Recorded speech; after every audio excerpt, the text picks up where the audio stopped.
El sacerdocio es un ministerio y también un misterio. Instituido por nuestro Señor Jesucristo, el sacerdote que toma esta labor, en el fondo está crucificado junto con nuestro Señor, porque es un representante de Él, de alguna manera, en el mundo de la feligresía, de los fieles, de la comunidad, administrando y dispensando los misterios de la fe y los sacramentos. En el fondo, el sacerdote es una flecha al cielo, no porque él mismo sea el protagonista de esta historia o de esta obra, sino que porque nos apunta al blanco, nos señala el camino hacia el reino de Dios. En nuestra comunidad tenemos nuestro capellán, el padre Carlos Bolelli, quien realmente es un ministro de Dios y, como hemos dicho, nos señala y nos dispensa los misterios de la fe y los sacramentos. En esta ocasión de su aniversario sacerdotal hemos tenido ocasión de hablar con alguien que lo conoce muy bien desde toda la vida, su madre, la señora Gabriela. Yo alcancé a estar 8 años casada hasta que falleció mi esposo en un accidente.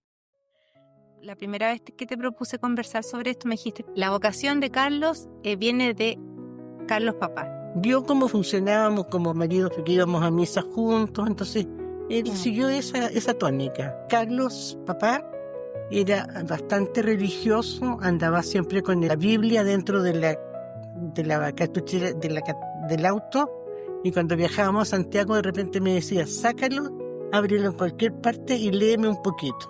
Por otro lado, Carlos también tenía muy buen oído. Sacaba una armónica y se ponía a tocar y decía, canten ustedes. Y eso también lo sacó Carlos, que tiene facilidad para esas cosas de música. Mientras Carlos se trabajaba en Tololo, así que estaba 10 días en el cerro, o 12 días en el cerro y 9 días en la casa. Mientras yo estaba trabajando, él generalmente con los niños, especialmente con Carlos, que era más grandecito, lo llevaba a San Francisco, donde era muy amigo del párroco, del padre Raúl de Bonté. Y Carlos me contaba de repente, Carlos papá, que tocaba un poco el armonio y Carlitos estaba feliz de ver que lo hacía. Carlitos empezó a ayudarle un poco al padre Raúl, a hacer un poco de acólito. En una oportunidad, ya Carlos había fallecido, que yo fui a un cursillo, un matrimonio se quedó a cargo de los niños mientras yo estaba en un retiro, y cuando volví a trabajar el día lunes, una alumna me dice, ¡qué maravilla, señora! Sus 2 hijos me dieron la comunión en la iglesia San Francisco. Qué bonito es. Carlos dio la comunión y Marcelo le ayudaba. Sí, Marcelo le tenía pánico, pero lo ayudaba. ¿Y esa amistad con los padres de San Francisco? Bueno, había un problema porque Carlos hizo la primera comunión preparado en los Sagrados Corazones, porque yo hacía unas horas de clase ahí. Y una vez Monseñor Fresno, con quien yo trabajé bastante de cerca, me dijo, pesca las bicicletas de tus hijos, mételos al auto y llévalos a que vivía donde antes estaba el seminario después. Yo quiero que conozca cómo es el ser diocesano. Y bueno, pues eso no se hizo nunca, pero salió diocesano. Parece, sí. De alguna forma quizás tiene que haber rezado por él. Ahora, cuando Carlos salió de cuarto medio, quiso entrar a estudiar ingeniería, y cuando estaba con la duda de qué hago, me gusta el seminario, mira, le dije yo, estudia lo que tú estimes conveniente. Si quieres ir a la universidad, puedes estar 1, 2, 5 años, que yo te los voy a pagar y nunca te voy a decir, oye, yo gasté en esto. Y en realidad, cuando llevaba como 4 años, que me acuerdo que le mandé una plata para que se comprara un libro para sus estudios de ingeniería. Y cuando fui me dijo, mira, y era un libro religioso. Sobre la relación que tenía don Carlos con el padre Pichetti. Usted nos contó que participaban mucho en la Academia de Astronomía. Entre esas dos cosas, entre lo científico y lo religioso, estaba con el padre Pichetti para todos lados. También nos contó la otra vez que en relación que creo que este sacerdote don Raúl en San Francisco en algunas ocasiones también le encomendaba, cuando él no estaba, dar la comunión a los enfermos. Cuando él tenía problemas, porque tenía otra cosa que hacer, inmediatamente después de misa le pedía que fuera a dar la comunión a los enfermos. Carlos debe haber tenido 14 años en esa época, no manejaba, así que yo lo acarreaba, lo acompañaba y yo quedaba sorprendida porque era con una seriedad. Había una señora bien viejita que apenas hablaba, pero él se las entendía y le hacía cariñito y le daba la comunión. Lo hizo varias veces. Y tú, Cristina, tuviste la ocasión de hablar nada más ni nada menos que con el homenajeado, con nuestro capellán, con el padre Carlos. Sí, salió en una conversación para mí muy edificante. Va a permitir conocerlo a fondo, ¿cierto? Y entender los hitos que fueron marcando o que son importantes para él en su ejercicio sacerdotal.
En su experiencia, ¿cómo siguen los sacerdotes el legado de Jesucristo en su vida cotidiana? ¿Cómo siguen su ejemplo? Evidentemente desde el bautismo, lo que implica a todos bautizados, ser sacerdote, profeta y rey hasta la vida eterna. Y en la situación específica del ministerio sacerdotal, 24/7, ser otro Cristo, el mismo Cristo, el que acompaña y guía a la comunidad que está vinculado con el obispo y el presbiterio correspondiente. Hay una situación, obviamente, de comunión eclesial que es indispensable. Para usted, ¿qué es una comunidad cristiana? ¿Y cómo ha influido en su experiencia y en su vocación aquellas en las que usted ha participado o en las que usted ha estado? Un elemento indispensable en una comunidad cristiana es la celebración de la Santa Misa. No hay sucedáneo para la misa, no hay algo que sea como la margarina para la mantequilla, no. La misa es el centro y culmen de la vida de los cristianos. Por eso que hay un grupo de personas creyentes que vinculados con el sacerdote en la celebración de la Eucaristía, desde ahí mana toda la vida de la Iglesia. Es indispensable la vida común, el tener elementos en concreto para poner en práctica la caridad cristiana, y es fantástico el celebrar los sacramentos con la Eucaristía en el centro. Y en su experiencia cotidiana, ¿cómo lo ha marcado la comunidad en la que usted ha participado? Bueno, fui cura de campo por 20 años, donde pasaba largas horas por unos caminos que hoy día ya no existen, porque no existían ni siquiera las carpetas de bichufita, mucho menos las de asfalto. Era un desgaste físico y un cansancio que hacía también que la comunidad valorara la entrega que había, el deseo de recibir al sacerdote, de vivir la celebración de la Santa Misa y de los otros sacramentos, de compartir la palabra de Dios. Para ellos era indispensable, es indispensable, y entonces el vínculo con su sacerdote era la oportunidad para poder tener esta iglesia en el sentido más palpable, la celebración del santo sacrificio de la misa.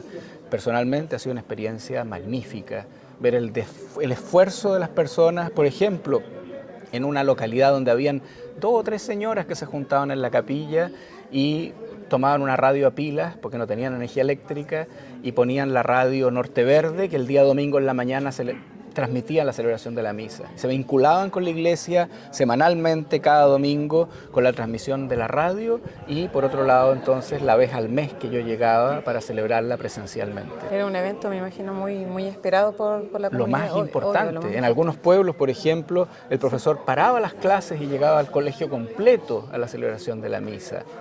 Y luego continuaba con su actividad. Una vez al mes, de tener la vida cotidiana para poder estar disponible para escuchar la palabra de Dios y participar del santo sacrificio. Es el espacio sagrado. Absolutamente. ¿Cierto? El espacio sagrado, que es algo separado de lo cotidiano. Justamente. Solamente para Dios. ¿Qué ha significado para usted vestir la sotana en estos tiempos donde todo parece tan relativo, ¿cierto? Turbulento. Yo podría decirlo concretamente, yo entré al seminario en 1990 de zapatillas blancas, de blue jean y de parca roja. Ese era el mundo que yo conocía.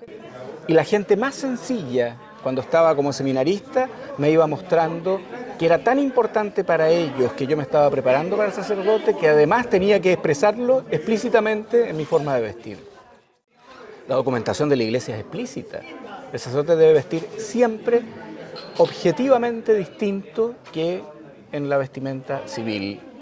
Y la sotana es una opción válida y que me ha dado, así como gustos, también dificultades, pero son dificultades de la persecución a Cristo, no a mí como persona. Claro. Y la mayoría de las veces es un punto de encuentro, de relación, un sacramental que ayuda que la gente se acerque a los sacramentos. Se acercan a pedir bendición o a pedir consejo o a alguna situación propia de la fe cuando ve la sotana de frente con el espíritu de las cosas de Dios. El saludo cariñoso, buenos días, buenas tardes, Padre, en el sentido específico de entender que se está sirviendo al Señor. ¿Qué ha significado para usted el oficiar la misa tradicional? La verdad es que ha sido algo maravilloso, casi inesperado en realidad. De niño yo curioseaba por qué miraban en menos algo que había sido antiguo y había sido valioso y camino de santidad, y no era tomado en consideración. Cuando aparece la documentación del Papa Benedicto XVI especificando esto de que ambas formas del único rito romano se ayudan y enriquecen mutuamente, apareció un estudiante universitario que me dijo, ¿por qué no hace la misa como patrimonio? ¿Cómo? Si yo celebro misa todos los días, el patrimonio de nuestra fe está expresado en la misa. Sí, me dijo, pero la misa antigua. Y me encontré estudiándola y viviéndola todos estos años, que ha sido un enriquecimiento espiritual magnífico. A tal punto que, habiendo estudiado los documentos de la Iglesia, habiendo participado primero y después celebrado la Santa Misa desde muy pequeño, después como sacerdote los primeros años, en la forma nueva, tenía toda una riqueza espiritual, pero encontré este complemento que fortalece y enriquece justamente la vida espiritual en el Señor. He visto también elementos de conversión en muchas personas gracias al silencio sagrado que da la celebración en forma natural, la celebración de la forma antigua. La solemnidad. Obviamente, hay una serie de elementos que ayudan concretamente a vivir la fe individual y comunitariamente e impulsa a esto de ite missa est, vayan a la misión. Y ustedes han sido el complemento específico, una comunidad que enriquece el corazón de la comunidad, incluido el sacerdote, para servir a Dios. ¿Qué mensaje le dejaría usted a su comunidad o a las personas que van a estar viendo este video en estos momentos, ahora que usted tiene o va a cumplir 25 años de servicio? Primero, el primer mensaje que puedo dejar a la comunidad es: sean fieles a Jesucristo, unidos en comunión en la Iglesia. El Papa, el Obispo, el sacerdote, somos colaboradores, servidores, no dueños. Y la vida en comunidad nos ayuda profundamente a vivir, a crecer y a desarrollarnos en Cristo. La celebración de la forma tradicional de la misa es una oportunidad magnífica porque obliga, en el buen sentido de la palabra, al fiel cristiano a profundizar en los textos, a ir más allá en los signos, en los símbolos, en la riqueza del amor de Dios. Yo los animo y les agradezco realmente porque me ayudan a ser sacerdote, a ser pastor y también porque me ayudan a ser cristiano. Le doy gracias a Dios por estos años de ministerio, porque a pesar de lo débil humanamente que soy, he podido avanzar y colaborar de esta forma. Que el Señor los bendiga.